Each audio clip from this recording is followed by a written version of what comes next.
The flames erupted violently from the side of the Mars 12 station as Lieutenant Colonel Rachel Thomas watched helplessly from the command center.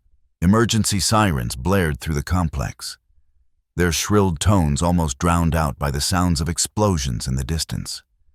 The Krogar attack had been swift and ruthless, catching the Earth's most advanced Martian research outpost completely off guard. "Seal off Section 14, Rachel shouted, her voice somehow remaining steady despite the chaos unfolding around her. "Get everyone to the emergency pods." Her second-in-command, Captain Miguel Alvarez, frantically worked at the console beside her. "The fourth quadrant is completely compromised, ma'am. Life support systems failing across the board." Through the reinforced viewport, Rachel could see the Krogar vessels hovering above the red Martian landscape. Their ships were massive, dark silhouettes against the dusty crimson sky, with pulsating blue energy emanating from their weapons systems. This wasn't a scouting mission or a warning. This was annihilation. "How many of our people made it to the escape pods?" Rachel asked, her fingers flying across the emergency protocols on her command tablet. Miguel's face fell. "Less than 30%, ma'am. The rest..." He didn't need to finish the sentence. Rachel had known the risks when she accepted command of Mars 12. Earth's expansion into the solar system had not gone unnoticed by other civilizations. The Krogar, an advanced species from a star system near the edge of the Milky Way, had been observing humanity's advancement for decades. First contact had been tense but diplomatic. That changed when Earth refused to abandon its outposts in what the Krogar claimed was their territory. "Send the emergency beacon to Earth Command," Rachel ordered, her voice breaking slightly as another explosion rocked the station. "Full data package. They need to know what happened here. Beacon away." Miguel confirmed, then looked up at her with fear in his eyes. "What about us, Colonel?" Rachel placed a hand on his shoulder. "We hold our position as long as we can. These people need time to evacuate." As she spoke, the station's AI interface flashed red. "Warning. Structural integrity at 12%. Complete failure imminent." Rachel took one last look at the command center that had been her home for the past 4 years, the state-of-the-art research facility, the bustling corridors filled with Earth's brightest scientists and engineers, all reduced to ruins in less than an hour. "Come on," she said to Miguel, grabbing his arm. "We're taking the last pod." They raced through the buckling corridors of Mars 12, dodging falling debris and leaping over fractures in the station's floor. The artificial gravity was beginning to fail, making each step increasingly difficult. They reached the final escape pod as the station's lights flickered and died, replaced by the dim emergency backup systems. "Get in!" Rachel shouted, pushing Miguel into the pod before diving in after him. She slammed her palm against the launch control, and the pod detached from the dying station with a violent jerk. As they accelerated away from Mars 12, Rachel caught a final glimpse of her command through the pod's small viewport. The once proud research station was now a crumbling structure, fires erupting from multiple sections as its remaining atmosphere vented into the thin Martian air. And above it all, the Krogar ships continued their relentless assault, methodically destroying what remained of humanity's greatest achievement on Mars. The pod's communications system crackled to life. "This is Krogar Command to Earth Escape Vessel. Your resistance is futile. This is merely the beginning of our reclamation." Rachel switched off the communication channel and turned to Miguel. "They won't stop with Mars 12. This is just the opening move." As their escape pod hurtled through space toward Earth, Rachel felt a cold resolve settle over her. This wasn't just an attack. It was a declaration of war. And Earth would respond in kind. Behind them, Mars 12 finally succumbed to the Krogar assault, exploding in a brilliant flash that briefly outshone the distant sun. 4,000 lives extinguished in an instant. 4,000 reasons for Earth to seek retribution. The escape pod systems registered the destruction and automatically adjusted course, its small engines pushing to maximum capacity. Inside, Rachel Thomas stared into the void of space, her mind already turning to what would come next. The war had begun, and humanity would not go quietly. Lieutenant Colonel Rachel Thomas stood at rigid attention before the United Earth Defense Council, her uniform still bearing the dust of Mars despite her brief decontamination upon arrival. The chamber was imposing. A semicircle of elevated seats where the 12 most powerful military and political leaders on Earth determined the fate of humanity. The air felt heavy with tension and unspoken grief. The attack was unprovoked and without warning. Rachel concluded her report, her voice steady despite the exhaustion that threatened to overwhelm her. Mars 12 is completely destroyed. We lost 3,842 personnel. Only 216 of us made it to escape pods. Supreme General David Stone, the commanding officer of Earth's combined military forces, leaned forward. His weathered face showed little emotion. But Rachel had served under him long enough to recognize the controlled fury in his eyes. "And you're certain it was the Krogar?" he asked, though the question seemed merely procedural. "Yes, sir. Their ships match our intelligence profiles exactly.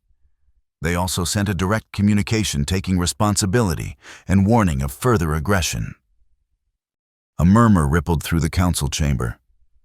The Krogar had been a looming presence at the edge of Earth's expansion for years. But open hostility of this magnitude was unprecedented. "Thank you, Lieutenant Colonel," said Counselor Helena Way, the civilian head of the Defense Council. "You've been through an ordeal. You're dismissed for now, but remain on standby." Rachel saluted and exited the chamber, leaving the council to their deliberations. In the antechamber, she found Miguel waiting, along with several other survivors from Mars 12. "What happens now?" Miguel asked, his voice low. Rachel looked at her subordinate, seeing the same mixture of grief and anger that she felt herself. Now Earth decides how to respond. The response came faster than anyone anticipated. Within 24 hours, a special session of the United Earth government declared a state of war against the Krogar Empire. Recruitment centers were flooded with volunteers. Production facilities worldwide shifted to military manufacturing, and the orbital defense grid was placed on highest alert. Rachel found herself summoned to the Strategic Operations Center beneath the Rocky Mountains, a fortress carved into the stone of the North American continent. There, General Stone waited with a small team of Earth's most brilliant military minds. "Lieutenant Colonel Thomas." Stone greeted her without preamble. "You've been reassigned. Effective immediately. You're being promoted to colonel and given command of Operation Solar Wrath." Rachel blinked in surprise. "Sir, you know the Krogar better than most, having faced them directly. More importantly, you understand what we're fighting for. This isn't just about revenge. It's about the survival of our species." Stone gestured to a holographic display at the center of the room, which activated to show a complex three-dimensional star map. A red indicator pulsed near one of the stars. "This is the Krogar home system," Stone explained. "Our deep space reconnaissance has identified their central world and major military installations. Intelligence suggests they're preparing for a full-scale invasion of our solar system." Rachel studied the display, noting the relative positions and distances. "They're at least 2 years from mounting a full invasion force, based on our understanding of their propulsion technology, which gives us time to strike first. Stone replied, and that's where Dr. Emily Carter comes in. As if on cue, a side door opened, and a tall woman in a civilian lab coat entered. Her dark hair was pulled back in a tight bun, and her expression was one of intense concentration. Colonel Thomas. Dr. Carter nodded in greeting. I've been leading a classified research initiative that may be our best hope against the Krogar. She approached the holographic display and made a gesture with her hand. The image shifted to show a complex schematic that Rachel didn't immediately recognize. This is the solar destabilizer. Dr. Carter explained. A theoretical weapon system that can trigger artificial solar flares on a targeted star. With sufficient deployment, it could potentially induce a premature nova event. Rachel felt her blood run cold. You're talking about destroying their sun. I'm talking about winning this war before it consumes our entire civilization. Carter replied without hesitation. The Krogar attacked without provocation. They destroyed our most advanced outpost and killed thousands. Our intelligence suggests they won't stop until humanity is subjugated or eliminated. General Stone stepped forward. The Defense Council has authorized development and deployment of the solar destabilizer. Your mission, Colonel Thomas, is to lead the strike team that will deliver this weapon to the Krogar home system. Rachel stared at the schematics. The implications of such a weapon sinking in. This wasn't just a counterattack. It was potentially genocide. The elimination of an entire civilization. Sir, with all due respect, shouldn't we attempt diplomatic solutions first? Maybe the attack on Mars 12 was a rogue action, not sanctioned by their leadership. Stone's expression hardened. We received another transmission 6 hours ago. 3 of our deep space monitoring stations were destroyed simultaneously. The message was clear. They consider all human outposts targets for elimination, Dr. Carter added. The Krogar operate with a hive mind leadership structure. There are no rogue elements in their military. Every action is sanctioned by their collective consciousness. Rachel felt the weight of what was being asked of her. Lead a mission to potentially destroy an entire star system. To prevent humanity's destruction. The moral calculus was impossible. Yet the decision seemed to have already been made. How long until the weapon is ready? She asked finally. 6 months for development. Another 3 for testing. Dr. Carter replied, We'll need to build it in orbit to avoid detection. And my role? Stone's expression softened slightly. You'll oversee the military aspects of the operation. Crew selection, security protocols, mission planning. Dr. Carter handles the science. You handle the soldiers. Rachel nodded slowly, her mind already processing the enormity of the task ahead. I'll need complete personnel files for everyone involved in the project. Security clearances, psychological profiles, combat experience. You'll have whatever you need. Stone assured her, Humanity is counting on you, Colonel, both to succeed and to ensure this weapon never falls into the wrong hands. As Rachel left the meeting, she found herself walking the sterile corridors of the underground facility in a daze. The faces of her lost comrades from Mars 12 flashed through her mind, followed by the imagined faces of countless Krogar civilians who would perish if Operation Solar Wrath succeeded. Was this justice? Or had humanity already lost its soul in its quest for survival? The next 9 months passed in a blur of activity. The orbital construction facility above Earth was disguised as a new space station module, with only the highest-ranking officials aware of its true purpose. Rachel selected her team with painstaking care, veterans who understood the gravity of their mission. engineers capable of handling unexpected challenges, and pilots who could navigate the dangerous approach to Krogar space. Dr. Emily Carter proved to be both brilliant and single-minded in her determination. She worked tirelessly on the solar destabilizer, refining its design to ensure maximum effectiveness with minimal deployment time. The principle is similar to acupuncture. She explained to Rachel during one of their regular briefings. We're not trying to destroy the star through brute force. That would be impossible with our current technology. Instead, we're targeting specific points in its magnetohydrodynamic structure, creating cascading instabilities that the star cannot correct. Rachel nodded, though the technical details were beyond her military training. And the delivery system? 12 autonomous probes, each carrying a quantum resonator.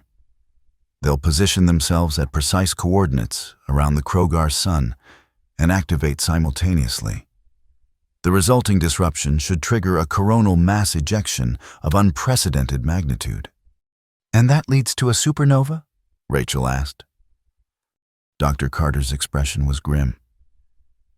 Not immediately.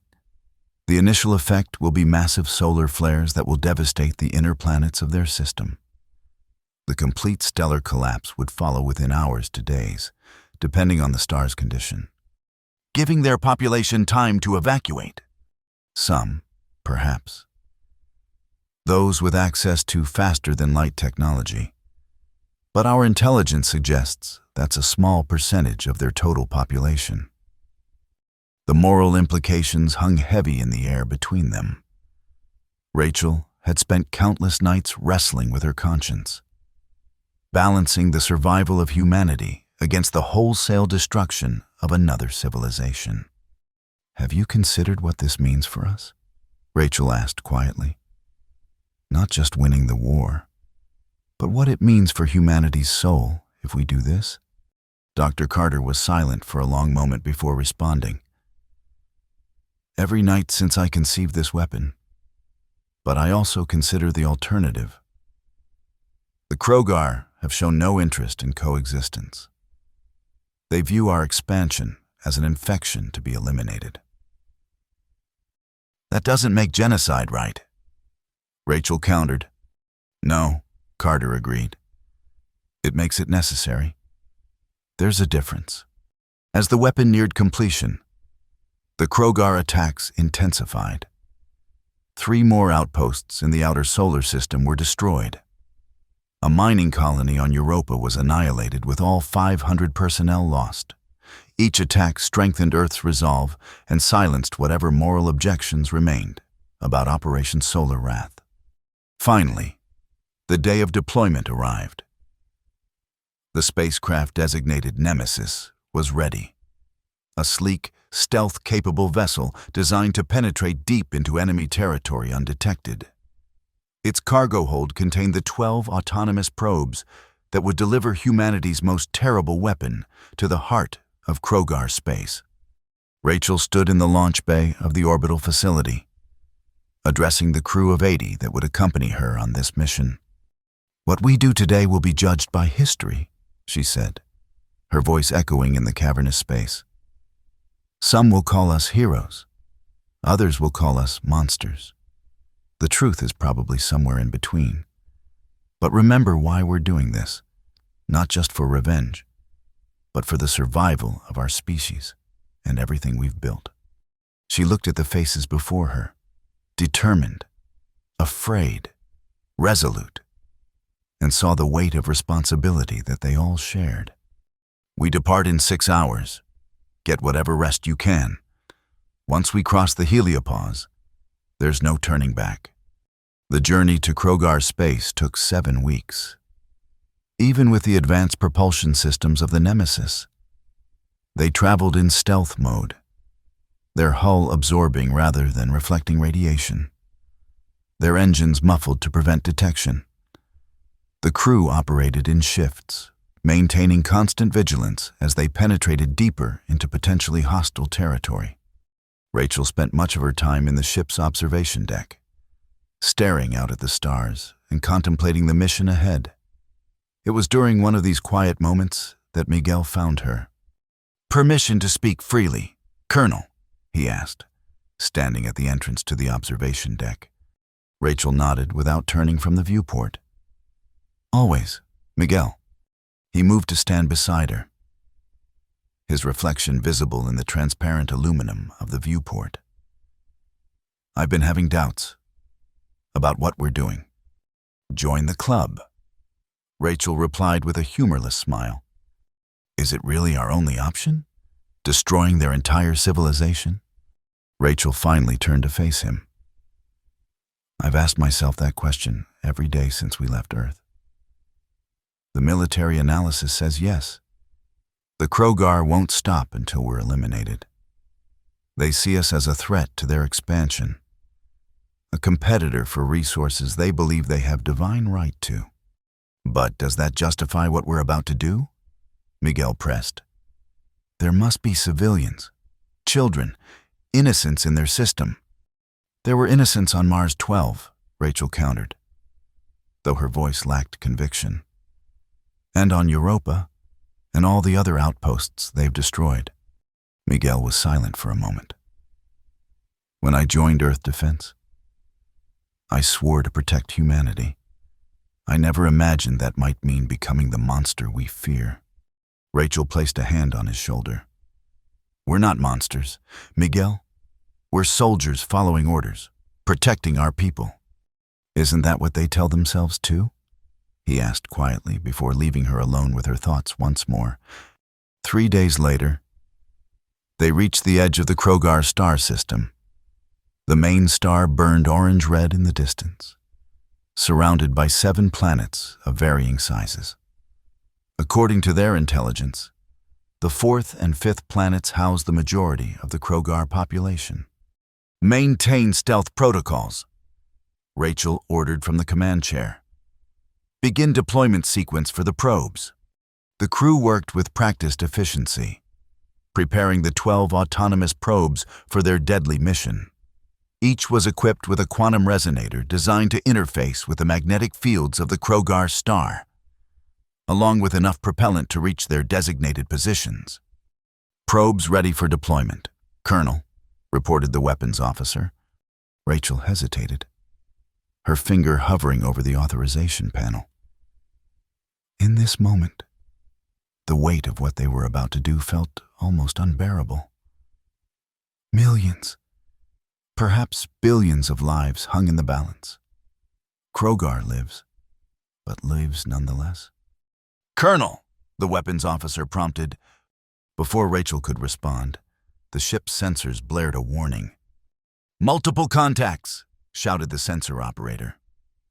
"Krogar vessels on an intercept course. They've detected us." Rachel's training took over. "How many?" 5 capital ships, at least a dozen smaller craft. "They're moving to surround us." "Time to weapons range?" 4 minutes, possibly less if they increase speed. Rachel made her decision. "Deploy the probes, now." The weapons officer activated the deployment sequence. The ship shuddered slightly as the launch tubes ejected the 12 probes in rapid succession. On the tactical display, Rachel watched as they streaked toward their designated coordinates around the Krogar sun. "Krogar vessels changing course," reported the sensor operator. "They're pursuing the probes." "They know what we're planning." Rachel realized aloud. "Bring weapon systems online. We need to buy those probes time to reach their positions." The Nemesis dropped its stealth protocols, its powerful weapon systems powering up as it turned to face the approaching Krogar fleet. It was hopelessly outgunned, but it didn't need to win. It only needed to distract the enemy long enough for the probes to complete their mission. "All hands, battle stations," Rachel commanded. "Prepare for engagement." The first exchanges of fire were blinding in their intensity. The Nemesis shuddered under the impact of Krogar energy weapons, its shields straining to absorb the assault. Return fire lanced out, striking one of the smaller Krogar vessels and sending it spinning off course. "Shields at 60%, called out the defensive systems officer. "We can't take much more of this."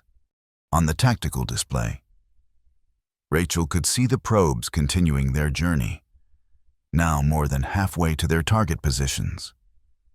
"Hold position. Keep their attention on us."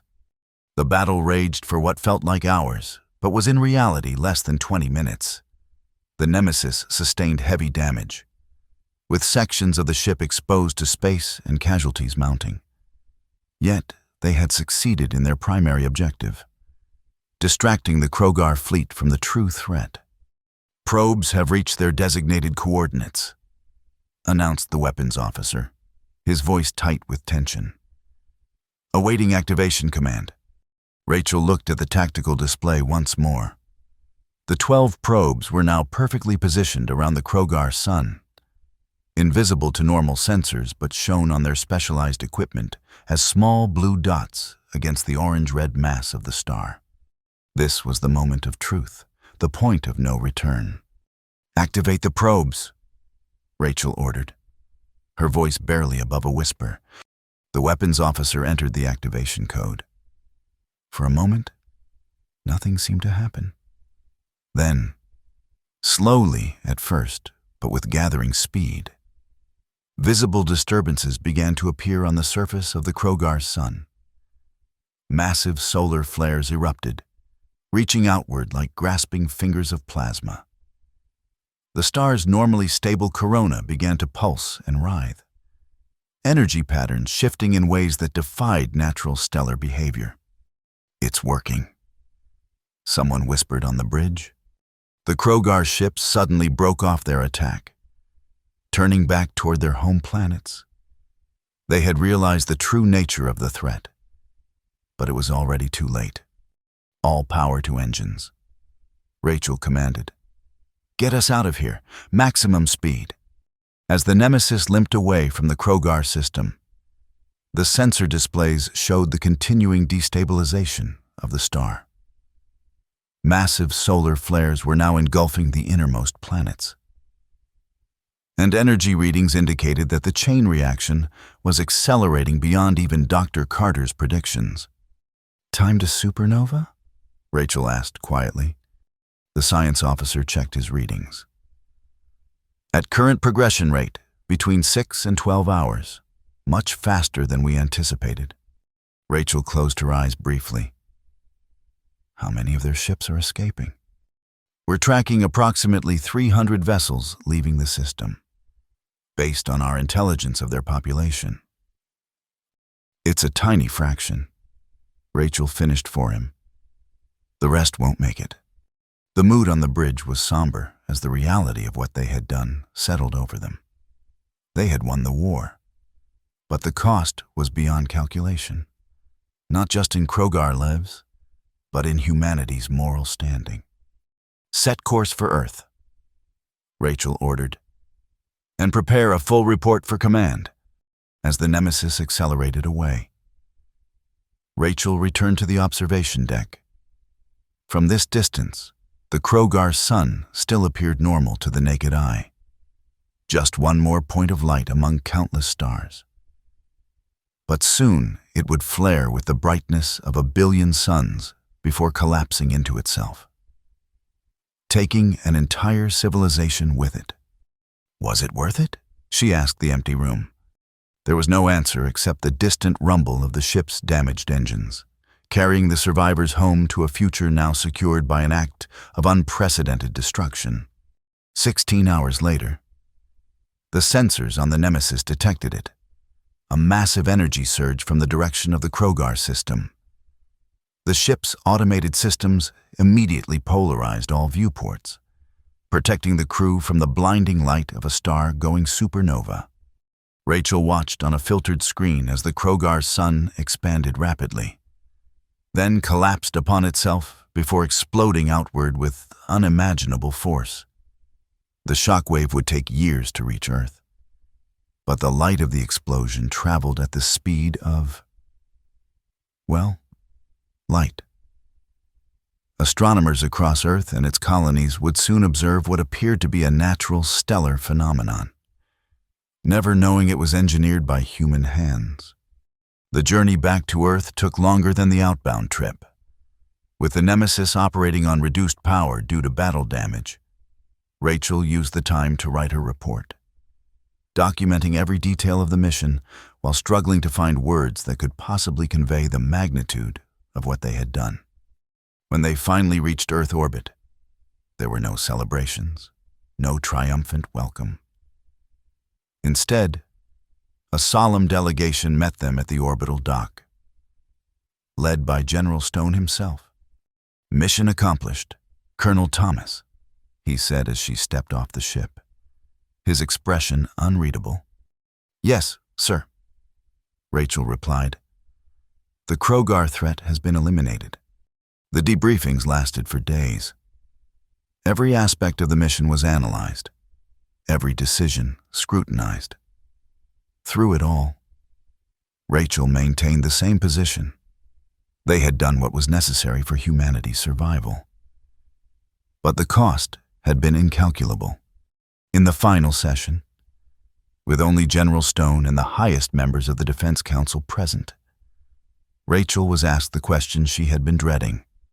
"Given what you know now," Counselor Wei asked, "would you make the same decision again?" Rachel was silent for a long moment before answering. "I followed my orders and completed the mission assigned to me. The Krogar were a direct threat to Earth's existence, and we eliminated that threat. But if you're asking me to morally justify the deaths of billions of sentient beings..." She shook her head. "I can't do that, and I don't think any of us should try." An uncomfortable silence filled the room. "The official record will show that the Krogar's sun went supernova due to natural causes," General Stone finally said. "The existence of the solar destabilizer will remain classified at the highest level. As far as the public is concerned, the Krogar threat simply disappeared." "You want to hide what we did?" Rachel asked, incredulous. "We want to protect humanity from the truth," Counselor Wei corrected. "Do you think our civilization could bear the weight of knowing what was done in their name? The psychological impact alone would be devastating, not to mention the possibility of retaliation from other spacefaring species if they learned what we're capable of," added another counselor. Rachel looked around the room, seeing the mixture of resolve and discomfort on the faces of Earth's leaders. "So we just move on? Pretend it never happened?" "No," Stone said firmly. "We learn from it. We ensure that such a weapon is never used again. And we dedicate ourselves to finding better solutions in the future." Rachel was honorably discharged from service 2 weeks later, officially for injuries sustained during the mission. The true reason, unspoken but understood, was that she had become a living reminder of a decision that Earth's leadership preferred to forget. She settled in a small coastal town far from any military installation. In a house overlooking the Pacific Ocean, the nightmares came almost nightly. Visions of a star exploding, of billions of lives extinguished in a flash of cosmic fire. During the day, she would watch the news reports about the mysterious stellar phenomenon that astronomers were still studying, knowing the truth that could never be told. Miguel visited occasionally, having also left military service. They rarely spoke about the mission, but the shared experience bound them in a way that needed no words. It was during one such visit, nearly a year after their return, that news broke of a startling discovery. Astronomers had detected an anomalous energy signature at the edge of the solar system, a small fleet of unknown vessels, approaching slowly but steadily.